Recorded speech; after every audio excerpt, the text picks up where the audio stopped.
আমাকে সবসময় ডিসাইড করতে হবে কি যে একদম স্টার্টিং বিহেভিয়ার যা দেবে সেইটা হিসেবে বটম মোস্ট পয়েন্টের ক্যারেক্টারটা কি থাকছে, তাই তো? তাহলে আমি যদি if I draw the circular ring again, this is the initial velocity at the centre 2v0, তাহলে সেই সময় রিংয়ের যে কন্ট্যাক্ট পয়েন্ট সেটাকে দিয়ে মার্ক করি, তাহলে এ পয়েন্টেরও ফরওয়ার্ড ভেলোসিটি হলো 2v0, রাইট? এ নিয়ে কোনো ডাউট নেই, থাকার কথাও নয়। এবার হচ্ছে ইনিশিয়াল ওমেগা নটটা দিয়েছে v0/r, তাই তো? তাহলে আমরা জানি যে বটম মোস্ট পয়েন্টের যে ট্যানজেনশিয়াল ভেলোসিটিটা হবে সেই ট্যানজেনশিয়াল ভেলোসিটিটা কত হবে? স্টার্টিং পয়েন্টের ওমেগা নট ইন্টু আর। এবার এখানে দেখো ক্রস মাল্টিপ্লাই করলে ওমেগা নট ইন্টু আর কত আসছে? v0। তার মানে হচ্ছে যে at the bottom most point, that is at the point of contact, at the point of contact initial velocity value দুটো আছে। বটম মোস্ট পয়েন্টের আগেরটায় দিয়েছিলাম শুধু লিনিয়ার ভেলোসিটি ছিল, যেটা ভেলোসিটি অফ ট্রান্সলেশন। এর আগের সিচুয়েশনটায় শুধু লিনিয়ার ভেলোসিটি ছিল, যেটা ভেলোসিটি অফ ট্রান্সলেশন। এখানে আমি লিনিয়ার ভেলোসিটিও দিয়েছি আর তার সাথে কি দিয়েছি? Angular velocity.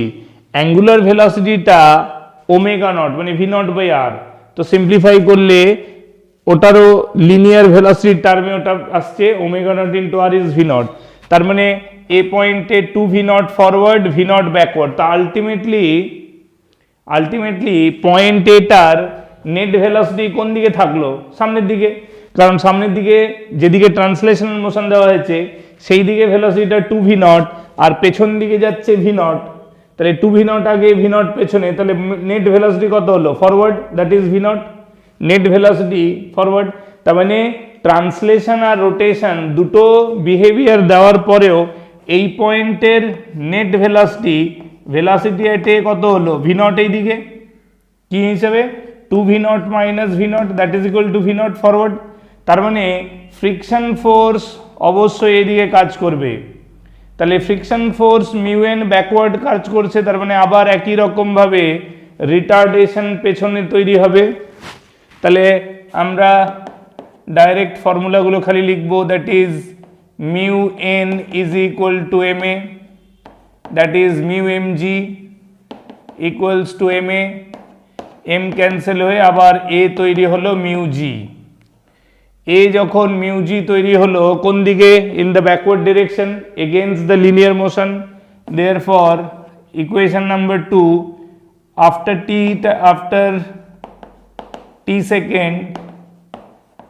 t second velocity of center of mass, linear velocity কত হবে? ইনিশিয়াল ছিল 2v0, এবারে ইনিশিয়াল ভেলোসিটিটা কত ছিল? 2v0।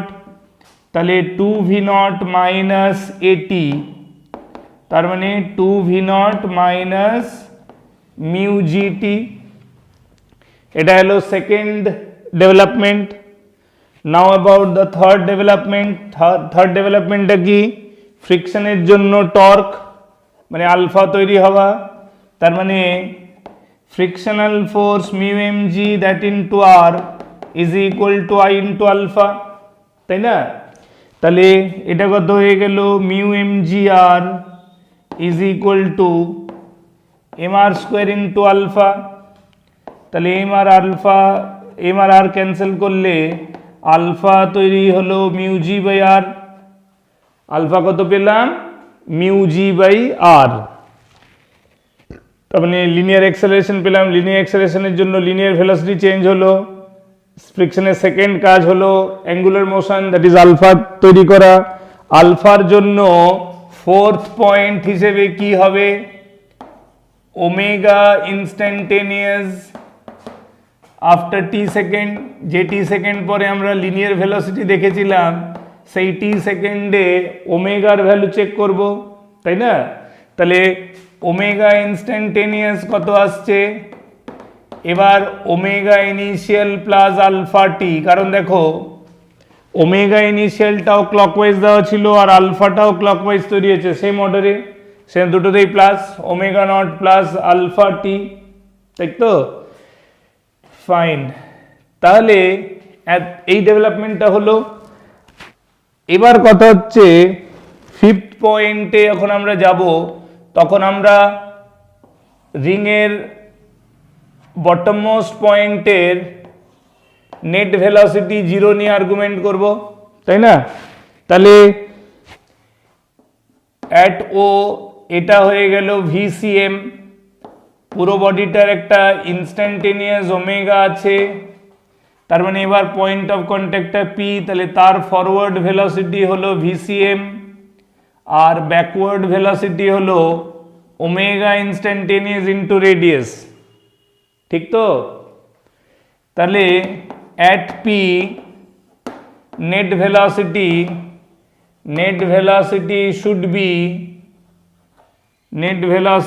Should be zero. কিভাবে জিরো হলো? কারণ একদম স্টার্টিং পয়েন্টে বটম মোস্ট পয়েন্টের নেট ভেলোসিটি ছিল ভি নট, কোন দিকে? ফরওয়ার্ড। এবার as a function of time centre of মাসের ভেলোসিটিটা কমছে, তার মানে বটম মোস্ট পয়েন্টেরও লিনিয়ার ভেলোসিটিটা কমছে।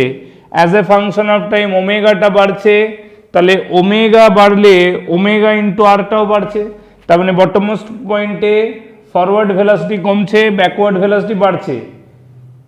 ফরওয়ার্ডটা কমছে, ব্যাকওয়ার্ডটা বাড়ছে, তাই তো? একটা টাইম আসবে যখন ফরওয়ার্ডটা কমতে কমতে একটা ভ্যালু দাঁড়াবে আর ব্যাকওয়ার্ডটা বাড়তে বাড়তে সেম ভ্যালুতে দাঁড়াবে, মানে দুটো আবার ক্যান্সেল হয়ে যাবে। সেজন্য বলছি net velocity value must be zero, therefore VCM must be equal to omega into r. তাহলে ভিসিএমটা কত দাঁড়াচ্ছে? 2v0 মাইনাস মিউ জিটি, আর ওমেগাটা কত? Omega initial plus alpha t ছিল, that into r. Further simplify করব, ওমেগা ইনিশিয়ালটাকে লিখতে পারি v naught by r plus আলফাটা ছিল mu g by r into t into r. ঠিক আছে, বুঝতে পারছো?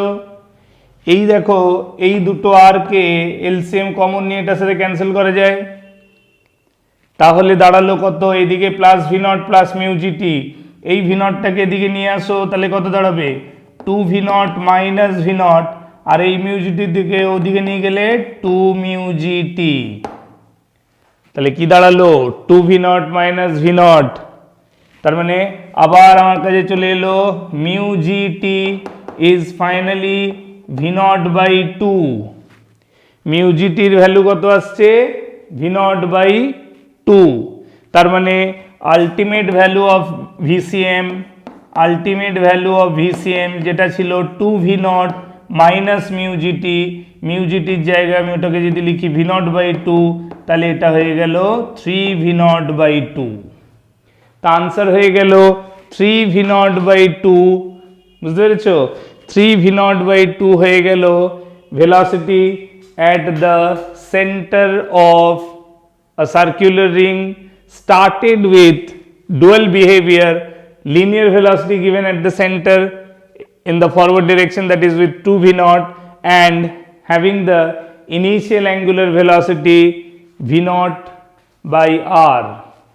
তার মানে যখন আলটিমেটলি কি বুঝতে পারলাম ফার্স্ট কেস আর সেকেন্ড কেসে, যে আমাকে বটম মোস্ট পয়েন্টের বিহেভিয়ার, ট্রান্সলেশনাল বিহেভিয়ারটা দেখতে হবে। তার মানে আমায় বটম মোস্ট পয়েন্টের নেট ভেলোসিটিটা দেখতে হবে, সেইটার উপর বেস করে we can always understand the slipping tendency of the bottommost point forward or backward। বটমোস্ট পয়েন্টের স্লিপিং টেন্ডেন্সিটা, লিনিয়ার ভেলোসিটিটা যেদিকে থাকবে ফ্রিকশন ফোর্স তার উল্টো দিকে কাজ করবে, and then we can decide যে ফ্রিকশন কি কি করতে পারে, রিটার্ডেশন দিতে পারে না অ্যাক্সেলারেশন দিতে পারে, ঠিক আছে, এক্সিস্টিং অর্ডার অফ রোটেশনে আলফা তৈরি করতে পারে না অপোজিট টু দ্য রোটেশনে আলফা তৈরি করবে। বুঝতে পারছো? So it will all be decided by understanding the linear velocity at the bottommost point at the initial instant as per the given information is concerned। Clear হচ্ছে? তার মানে আমরা দেখলাম যে বটমমোস্ট পয়েন্টের ভেলোসিটিটা পিওর রোটেশন আসা মানেই একটা বডির বটমমোস্ট পয়েন্টের যে পয়েন্টটা রাফ সারফেসের সাথে কন্ট্যাক্ট থাকবে সেই পয়েন্টটার নেট ভেলোসিটি কত হবে, 0 হয়ে যাবে। ঠিক আছে, প্রোভাইডেড, এটা 0 কেন বলছি, প্রোভাইডেড আমাদের সারফেস অফ কন্ট্যাক্টটা ফিক্সড রয়েছে, আনমুভড সারফেস। আসল কথাটা হবে যে at the instant of pure rolling, at the instant of pure rolling, a body in pure rotation must have zero velocity relative to its surface of contact. কি হবে final statement actually? The rolling body must be having zero relative velocity with respect to the surface of contact. এখানে যেহেতু surface of contact সেটা একটা unmoved surface, সে নিজে সবসময় static থাকছে, সেই জন্য অ্যাকচুয়াল রোলিং বডিটারও বটম মোস্ট পয়েন্টের ভেলোসিটি 0 হতে হবে, so that it can appears to be relatively 0 with the surface of contact. এটাই যদি এই পিওর রোলিংটা কোনো একটা মুভিং সারফেসের ওপর হতে থাকে তাহলে রিলেটিভলি 0 কথাটা অ্যাপ্লিকেবল হবে। বুঝতে পারছো? সেটা আরও যখন কেসেস করব, আরও ডিফারেন্ট ভেরিয়েশন করব, তখন বুঝতে পারবে। অ্যাটলিস্ট এই জিনিসটা ক্লিয়ার হলো যে পিওর রোটেশন মানে হলো বটম মোস্ট পয়েন্টের ভেলোসিটি 0। কিভাবে 0 হচ্ছে, কারণ ওই ইনস্ট্যান্টে সেন্টার অফ মাসের লিনিয়ার ভেলোসিটি যত সেটা বটম মোস্ট পয়েন্টেও থাকবে, আর সেই সময় সিস্টেমটার যে ইনস্ট্যান্টেনিয়াস ওমেগা, সেই ওমেগার জন্য বটম মোস্ট পয়েন্টে একটা কাউন্টার ব্যালেন্সিং ওমেগা আর ব্যাকওয়ার্ড কাজ করবে, যার ফলে বটম মোস্ট পয়েন্টের ভেলোসিটি 0। ক্লিয়ার হলো?